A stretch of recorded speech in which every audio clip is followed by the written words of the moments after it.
Hey guys, welcome back. So today I want to talk about summer break, like a kid's favorite time of the year when they're in grade school, because they get 2.5 months to be completely lack responsibilities. um, and I've got a number of memories from my summer breaks. I don't remember when they all took place, so we're gonna kind of jump around, basically, I guess is what I'm trying to say.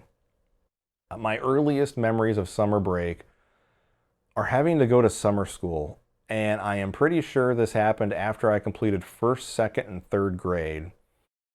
I wasn't good at math. I'm still not good at math. I do not like it. It is my least favorite subject by far.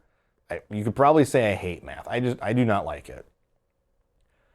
And I don't know if that's why my mom had me do summer school or if it was more of like a daycare type of thing. Like, she could send me off to the school and I would basically have supervised educational time and then they'd come pick me up because we were only there for like maybe 2.5 hours a day, and it went for like 4 or 5 weeks. But I hated it. Like, it's summer break. I just went to school for 8 or 9 months, and it's summer break. I should not be at school. Like, I want to be able to sleep in and then get up and play with toys and watch cartoons and not be responsible. And every single time that we got to the end of the year after that initial period that I spent at summer school, I would like get worried. I'm like, "Oh man, am I going to have to do summer school again this year? I really hope not. I just want my summer break." And I can remember telling my mom that as I got older. I was like, "Mom, I do not want to go to summer school. Like, I want my summer break." You know, and there was one time that I found the flyer for summer school either in her purse or by her purse, and I wanted to get rid of it because it just frustrated me, and I was like, "Oh God, not again. Maybe if I throw this away, she won't enroll me in summer school, or she can't enroll me in summer school." I did not do that because I figured she would know, why did that piece of paper disappear to? I figured I would have gotten caught and gotten in trouble. So those are my earliest memories of summer break. And then getting older, like fifth grade into middle school, at the old house, we had cable television.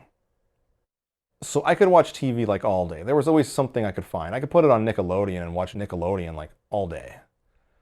But when we moved into the new house, we were out in the country in that little private drive, and there was no cable service out there. And we had that Prime Star satellite, which sucked. Like all of our channels were not cable channels. They were like WGN. It was like they were channels from other regions of the United States.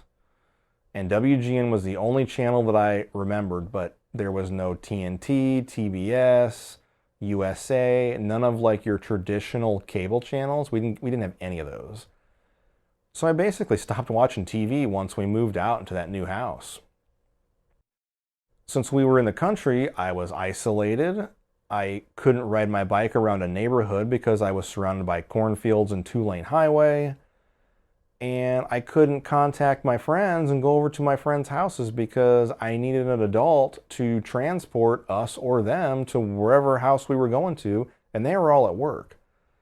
So I can remember waking up and being like, what the heck am I going to do today? Like, there's no games I want to play. There's nothing I can watch on television. We could watch stuff over the air, but the reception wasn't that great, and really the reception wasn't that great on the satellite either. But I just remember that period in my life where I was just really bored. Like, I wanted to go out and ride my bike and ride around neighborhoods, but there was no neighborhood. And it's funny thinking about it now because as an adult, I never wake up on a day and think, what am I going to do today? Like, there's always something that I need to do. I can't even imagine what that feels like anymore. And to think about back then and just being waking up day after day and being like, what the heck am I going to do today? I'm so bored. A part of me just wants to feel that again. I made a list of a whole bunch of like summer blockbuster movies that I saw as a kid. My parents did not take us to violent movies at the theater, so there's no rated R stuff on here, all PG, PG-13 stuff, but there's so many of them that I had to make a list so I could remember all of them, and this is in order of theatrical release.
How do I look?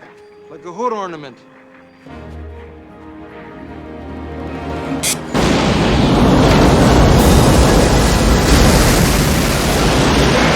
Take one step closer, Mr. Man. Bannon.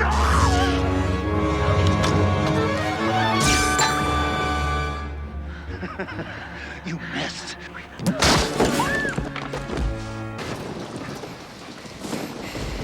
Mr. Grant?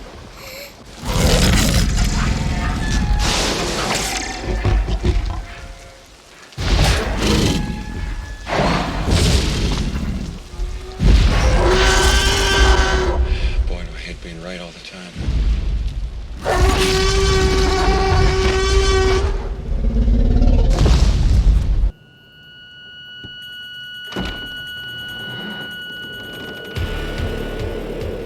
Got that radio handy?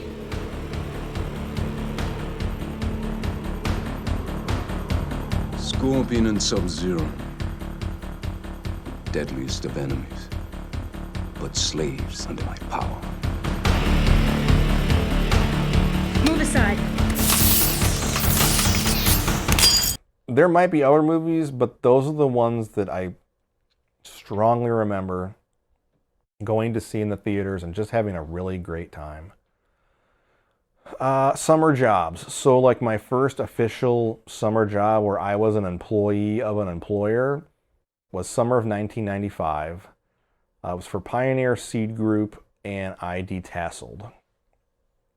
And back then at that time, it was almost like detasseling was like a rite of passage as an Iowan. Like my parents did it, my friends' parents did it, you know, and they told us what it was like, and we probably didn't believe them about how horrible it was. But yeah, it was not fun. You go out into the cornfields and you have to pull the tassel off the top of the corn stalk. I mean, you can just imagine being out in the middle of a cornfield, no shade, the sun beating down on you. It's 80, 85, 90 degrees hot. You know, it was very hard manual work. And I still remember where the fields are at. If I'm going down the particular 2-lane highway where those fields are at, I can remember the house because the property had this really weird shaped barn on it. And I just remember where the barn and the house were located, like structured next to each other. And it's like, oh, hey, these are the fields that I detasseled in back in 1995. And like the majority of the fields, we got to ride machines. So you ride on this machine and you're you're standing in like this metal basket that's in between the corn rows. And there's 2 of you in a basket, and you know, I've got my row of corn that I'm detasseling, and the buddy that I'm with has his row. So you can talk about stuff, and you can talk about, you know, talk to the people that are in the basket next to you. So you kind of just talked all day, and you know, you pulled your tassels, and the tassels were right at like head height because you were up in this machine. But the last field that we had to do, the corn grew all weird. Like, it all had varying heights. And so they didn't want to use the machines in that field, so we had to walk it. And that sucked. Like, you're wearing jeans, you're wearing a long sleeve shirt so that you don't get sunburnt, and you don't get like corn rash or cuts or anything from the dry leaves of the corn stalk. You're walking through dirt, sometimes mud. You'll find spiders, and there'll be spider webs built across the rows of corn. And you're reaching up to grab your tassels now. And it really sucks. Like, you go out there in the morning, there'd be dew all over the corn stalks. You're getting wet, your pants and your shirt's getting wet from rubbing up against all these corn leaves. And the dew's transferring onto your clothes, and you're sweating your butt off. And it sucked. I did it one season, and that was it. That was enough for me to learn my experience of detasseling, and that I really did not like it. And they'd send you out in groups. There'd be like, I don't know, 5 or 6 kids, and there'd be like one guy that was like, I don't know, you're not your boss, but I don't know, like your leader of the group or whatever. And he's like, guys, you're going too fast. Here's the thing about the tasseling. When all the other groups get to the end of the rows, they're going to dig us out. So work less, go slower, and they'll dig us out so we have less work to do. And we're all like, okay. So that's what we did. And after like, I don't know, 2 or 3 days of detasseling this field, like the teachers that were doing this during the summer, they're like our chaperones, I guess you could say. They're like, hey, Jimmy, how come it's always your group that's last? And he's like, I don't know, we're just working at our own pace. So that sucked. Like I said, I did it that one season, and one of my friends that I did that season with, he did it one more season, and I picked him up one day after work, and I was so glad that I decided not to do it, because he covered in sweat, he smelled awful, his jeans had, dried on mud and dirt on them, and I looked at him and I'm like, Jesus, like, he looked terrible. He just looked absolutely terrible, and I was like, thank God I decided not to detassel this year, because he looks terrible and that job sucks. Like, I'm glad I tried it out. Like, I'm pretty sure I remember our parents warning us about how bad it was going to be, and we're like, oh yeah, whatever, it'll be fine. Yeah, that job sucked. That one season was enough. The first actual summer job, I guess, that I had would have been the summer of '93. The neighbor, like 2 houses down the street, the neighbors were moving to Hawaii. So they were putting their house on the market, and they wanted someone to mow the yard since they were going to be in Hawaii. And there was very few kids that lived in this neighborhood. There was me, my brother, that family had 3 kids, and there was a young girl that lived next to us. So all of our houses were right next to each other. And so I was going to be the oldest kid that lived in this whole neighborhood. And they came over one afternoon and asked if I would be interested in mowing their yard while they were gone. And they're like, we'll pay you. And I'm like, sure. And my mom and stepdad were like, tell them that you're going to mow their yard for like $5. And we lived on, I don't remember the exact size. It was either half acre, 3/4, or a full acre of property. I don't remember how big it was, but to push mow it took me 4 hours, and to use a riding lawnmower, it took me 2 hours. So it was big. And we told them that, and they were like, oh God, no, we're going to pay you $20 every single time you mow it. And here I am, this kid, it's like $20? Holy crap.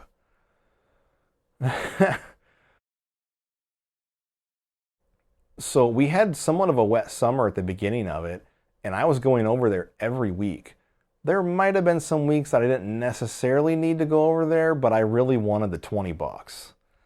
And so there was at least 1 month out of that summer break where I got paid $80. And so we would write them a letter, saying what dates I had mowed the yard, and then they would mail us back a check, and I'd cash a check, and I'd get my money. So I'd get a paycheck like once a month. And I think I probably made around 150. Yeah, it probably would have been, I guess it would have been 140 or 160. Anyways, I saved up all that money for a video game, and that's the game that we're going to play today, which is Star Fox for the Super Nintendo.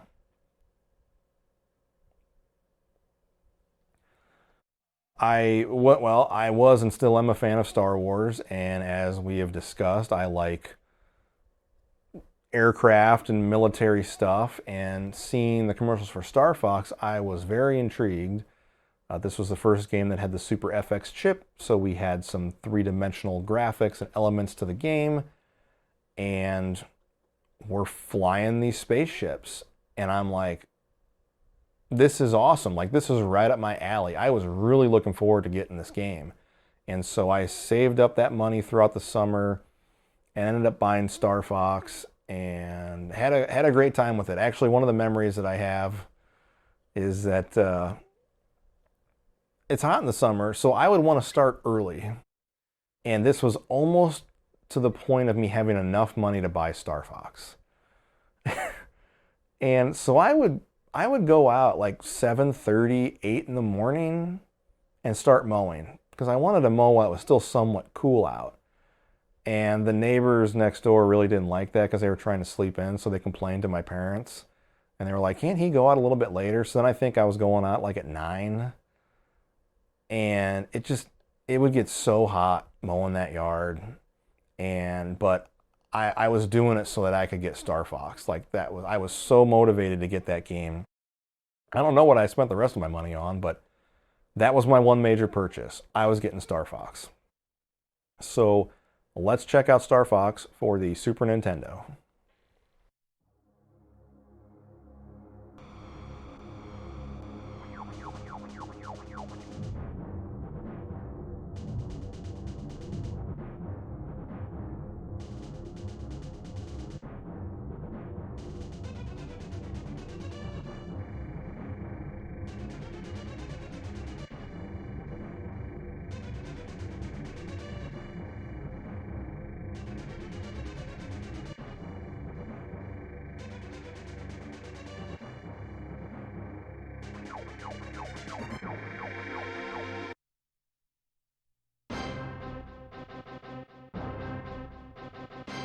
Alright guys, we got Star Fox going. I like that main theme music. It's very big, bold, dramatic. It's good stuff.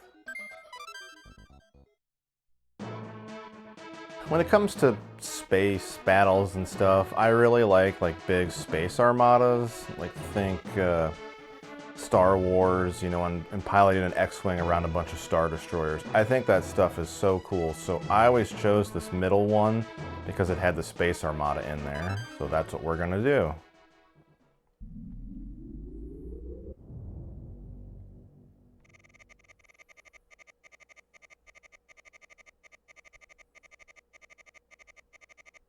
Good luck.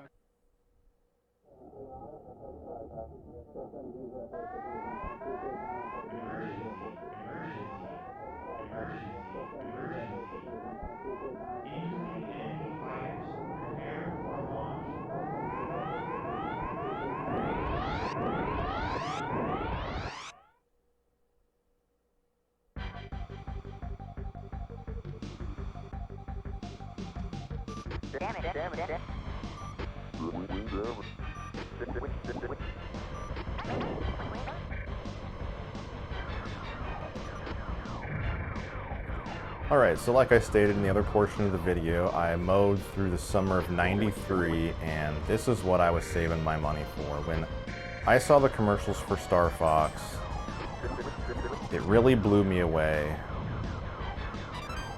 I enjoyed Star Wars, and hadn't seen a lot of Star Trek. Like, I had seen The Next Generation, but I was a very casual watcher. But I liked, you know, space, action, sci-fi movies and television shows. And so seeing a property come from Nintendo that was going to feature spaceships and that, and like, I'm all in. I am super stoked. And then on top of being a genre that I like action and space, it has these impressive, you know, three-dimensional assets to its graphics, and it was so impressive at the time.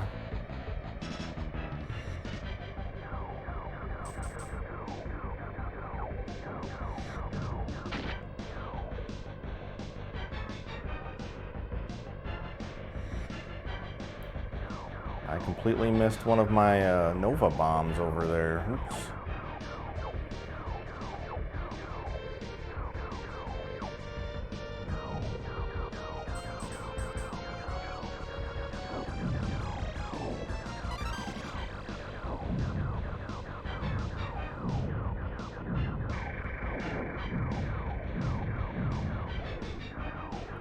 But I can remember push mowing that yard. Like I said, I don't remember how big it was, but it took me 4 hours to push mow that thing. I would just go out there and push mow it and just keep on thinking, like, eventually I'm gonna be able to buy Star Fox. I don't remember what this game retailed for. It was probably pricier than a normal game because it had the Super FX chip in it. But when I finally did purchase it, I thought it was well worth the money. I had a lot of fun with this game as a kid. In fact, when this game came out, I don't think I had ever played any type of a Star Wars game yet. So this game was almost like the only space, sci-fi, Star Wars-like type of game that I had access to.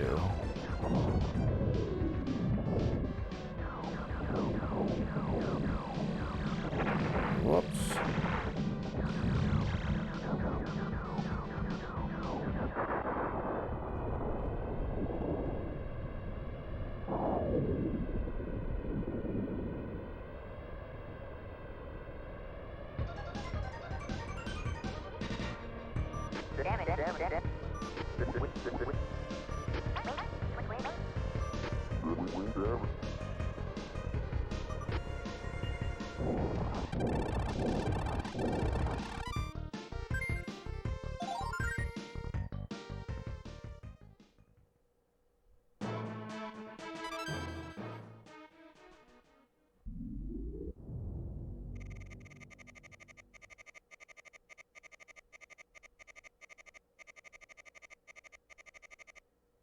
Good luck.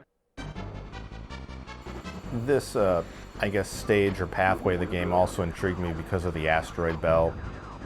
Just like the asteroid field that they go into in Star Wars.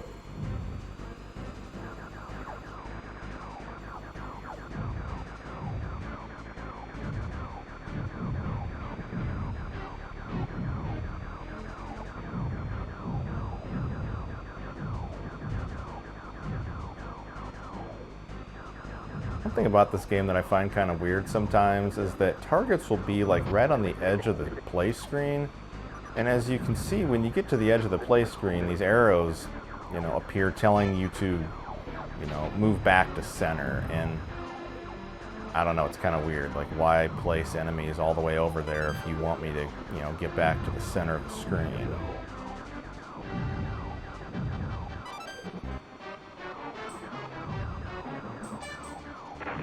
Whoops.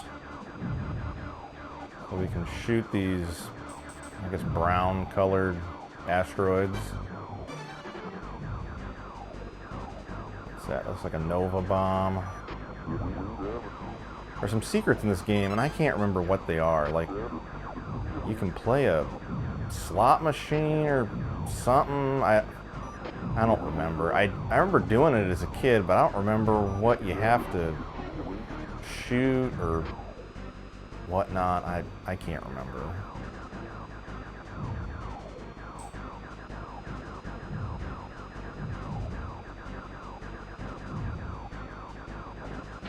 Oops. Dang it.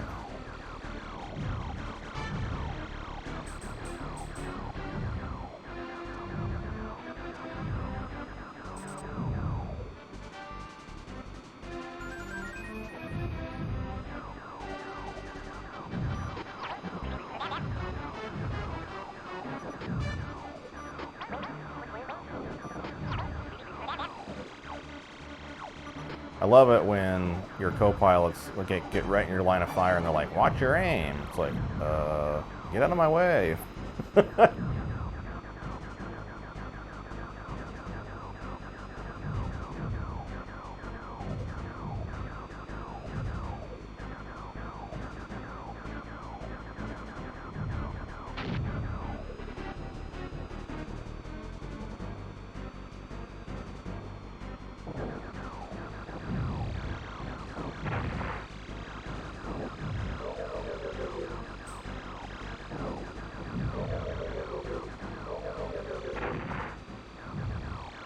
Oh, God.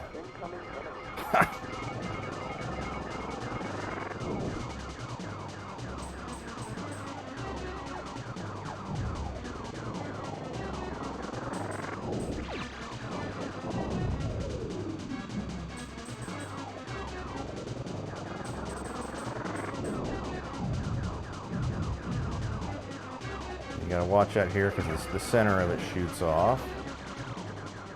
And I'm gonna use a bomb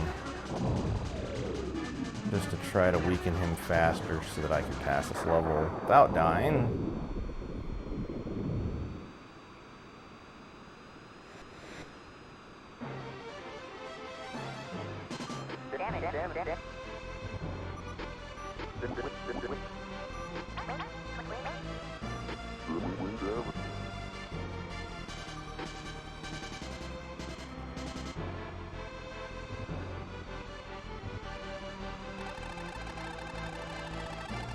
Oh man, only 91%.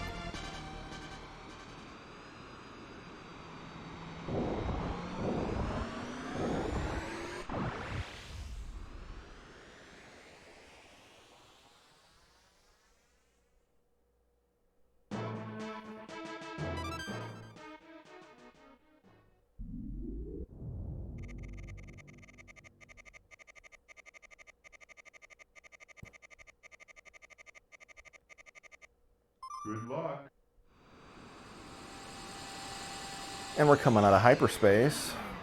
You gotta have something like that with space travel. Whether it's hyperspace, light speed. Alright, we get upgraded blasters, so now we got 2 of them. We can upgrade them even further in later levels.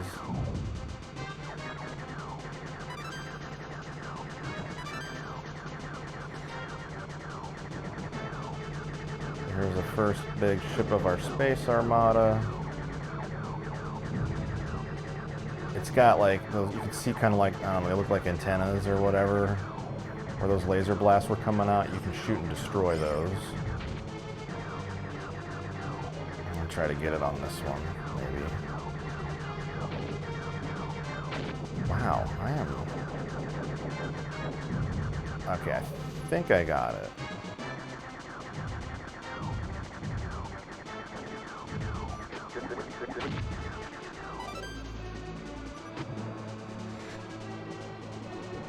And now we go inside of a ship.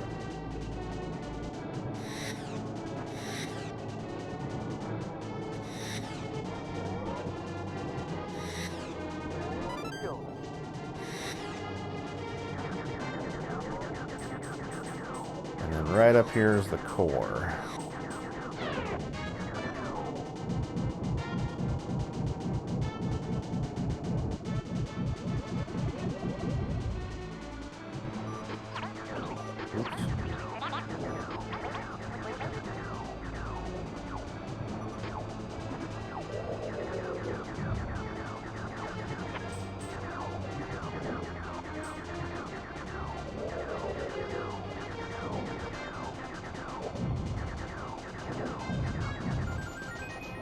Got our shields refilled all the way.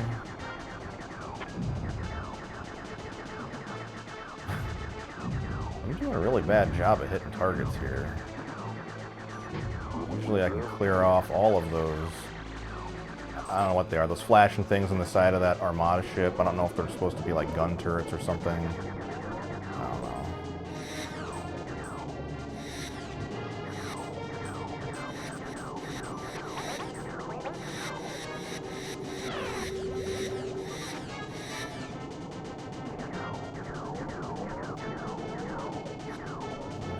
doors to open up, drift over here and get our Nova Bomb. Got some enemies to shoot. And then we just gotta go in here and destroy the core. I'm trying to get my ship centered on the screen. You can see I'm having issues.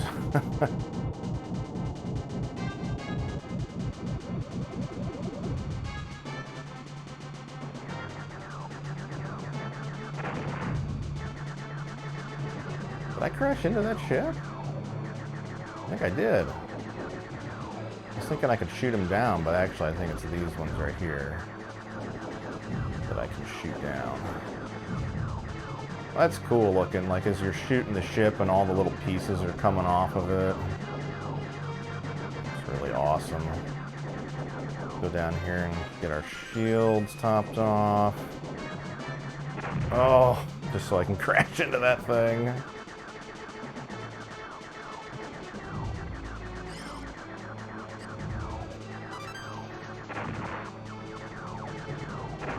Dang it.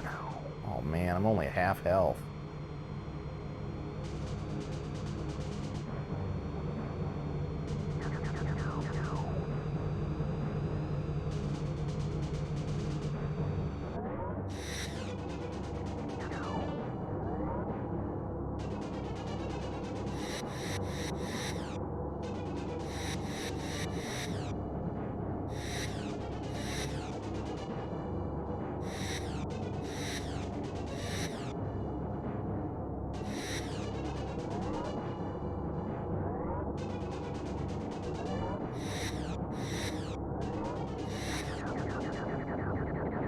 Hopefully these guys, yes, fill my shields. Ah. One of the problems with this game is I had the camera in really close to the R-wing, and I probably should actually zoom it out, but sometimes it's hard to see when enemy fire is coming at you because your ship is blocking the view. Speaking of the ship, I think the R-wings look super cool. They just look, sleek and fast, how they're angular. I really like the way that they look. So we'll destroy these three, I don't know, these things on the outside right there. And then it'll open up the core, and we'll just go ahead and shoot a bomb in there and take care of this quickly.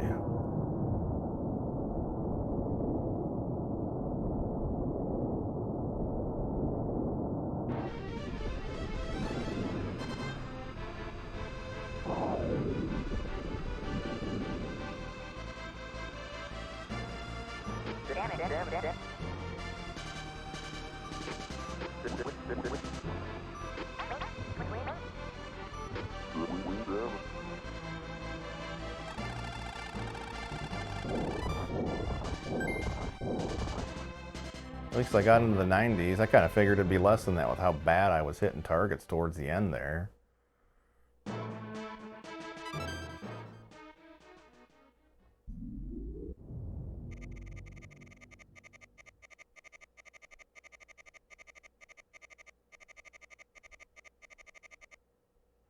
Good luck.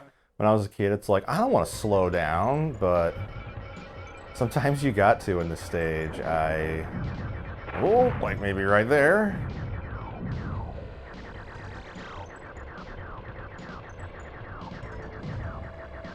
And I'll pick up this shield refill.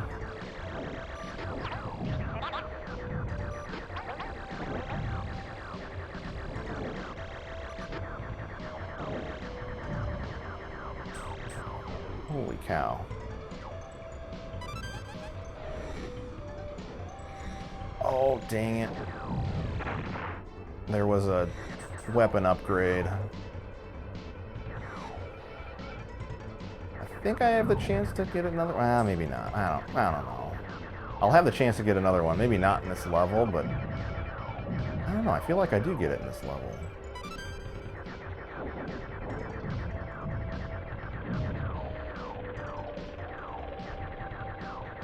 I thought this was funny. Here's our, like, space helicopters.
like I've shot this guy enough, but I guess not.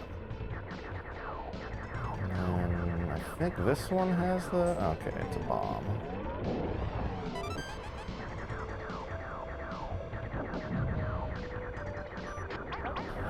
Yeah, thanks.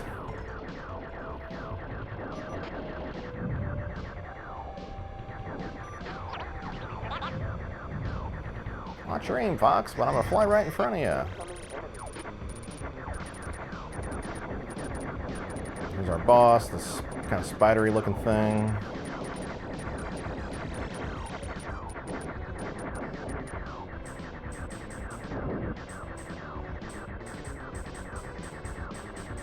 I can't damage him right now, but I feel the incessant need to shoot him. And then as you can see, this is what he does. He sticks his legs out, and then he spins around and tries to hit us.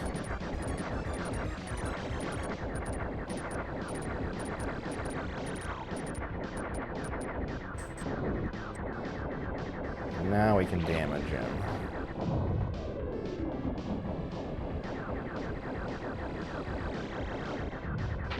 Oops.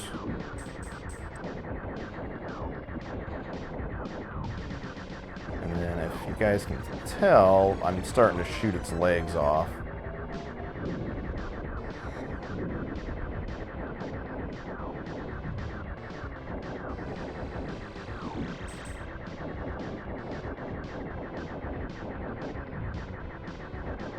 Almost got all of them. There we go.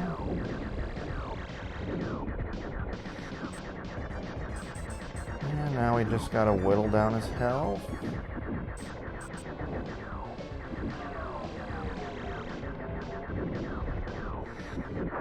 There we go.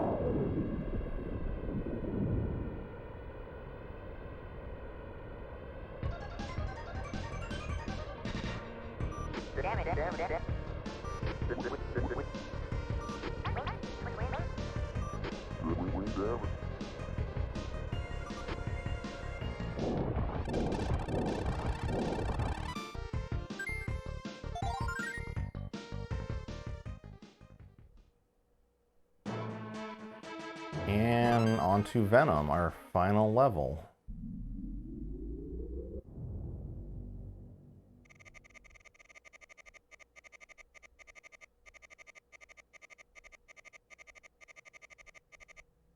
Good luck.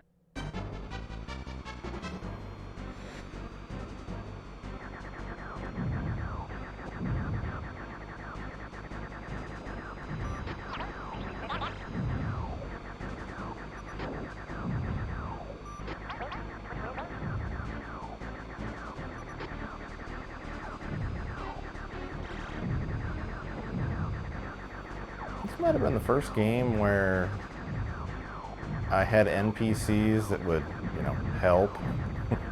Help, but not really help. Constantly get in trouble and you needing to save them. I think this might be the first game that I played that had such a thing, and it just was so comical, and we used to just joke about it, about how worthless, like, Slippy and I mean, not so much Peppy, but it just seemed like Slippy was always in trouble. But I don't know. While playing this, it seems like I've been saving Peppy a lot.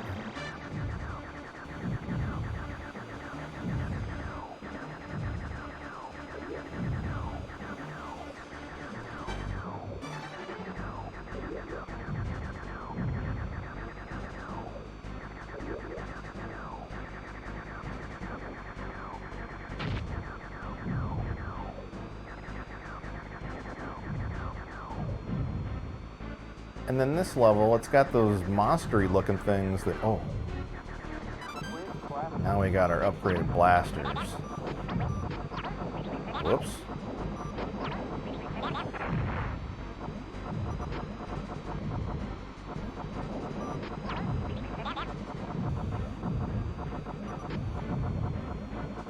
Oh, I missed the shield ring.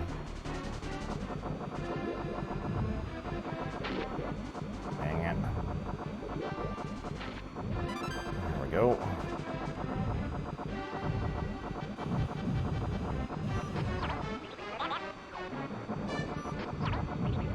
helping him out again.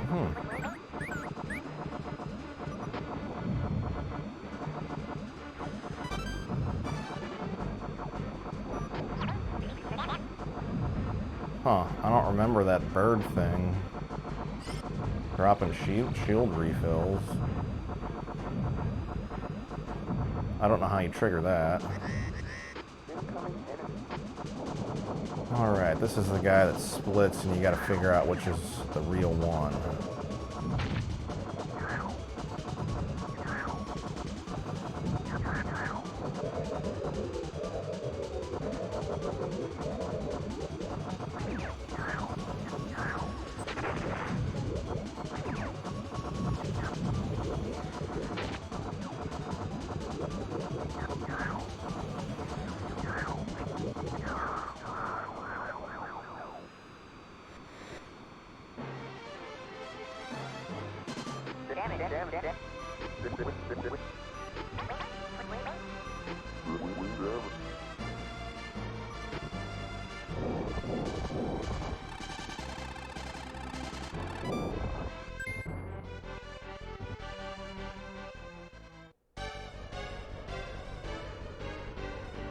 I like how this stage, you start in space above the planet and have a little space battle up there, and then you head down to the ground level.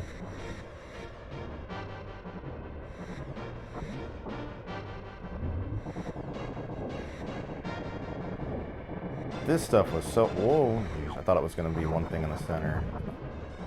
That stuff was so impressive as a kid to see it like draw in those objects and then have to avoid them.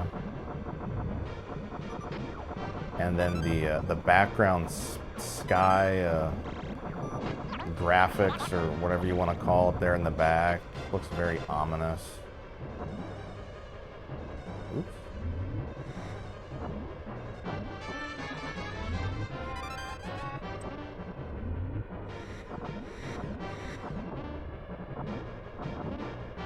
That was close.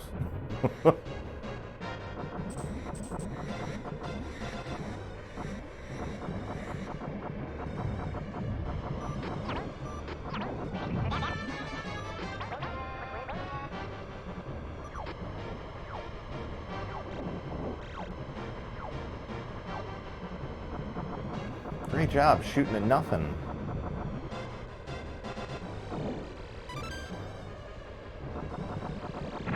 Whoops.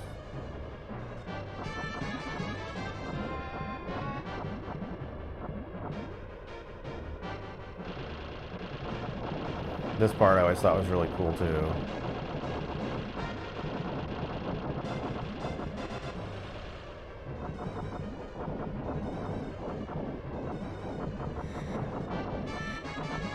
Got all kinds of shield refills.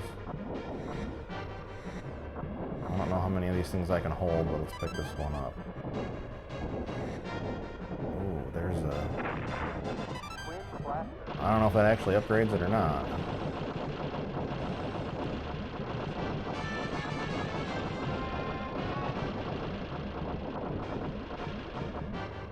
Alright, our friend that we fought in outer space, yeah, he's back.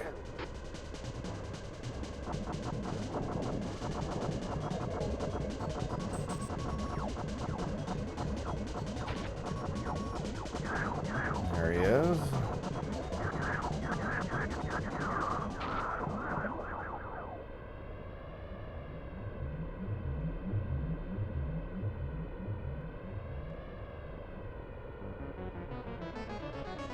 And he's a transformer.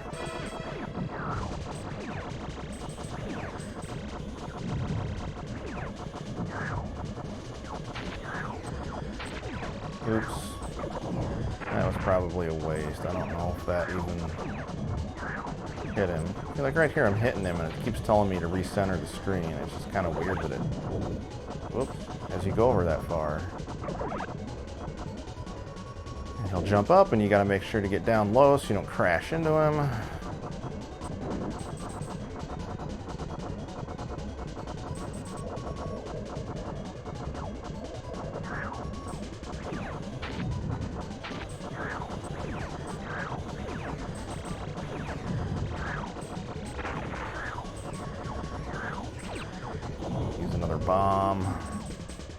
Oh, dang it. I missed the...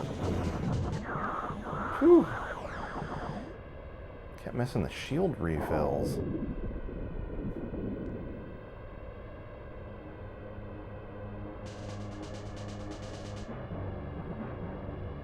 And we're headed towards the final battle. I thought this was really cool, and it gives you vibes of Return of the Jedi, flying into the Death Star.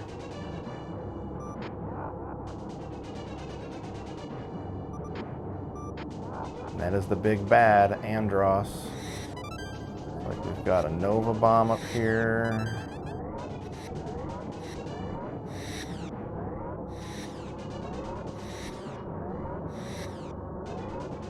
And we got another upgrade to our guns, which again, I don't know if it... Whoop! Forgot about that.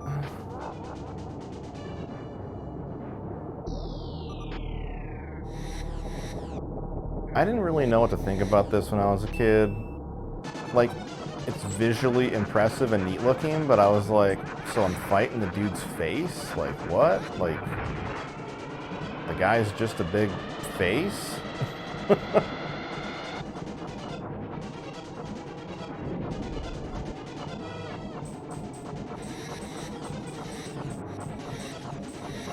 Visually, this is impressive.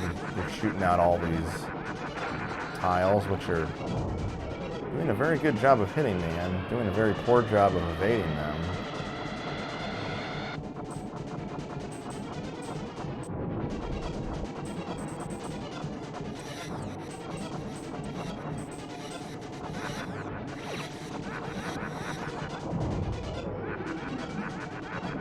Okay, now the face blows up and it'll expose Andros' brain, which, again, I thought was weird because it's like in this cube.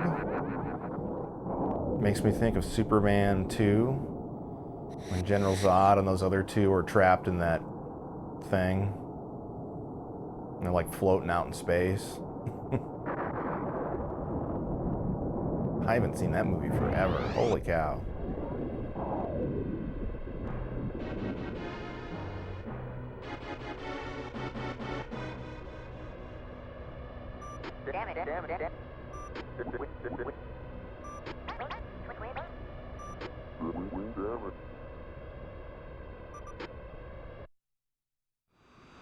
Alright guys, that is Star Fox for the Super Nintendo.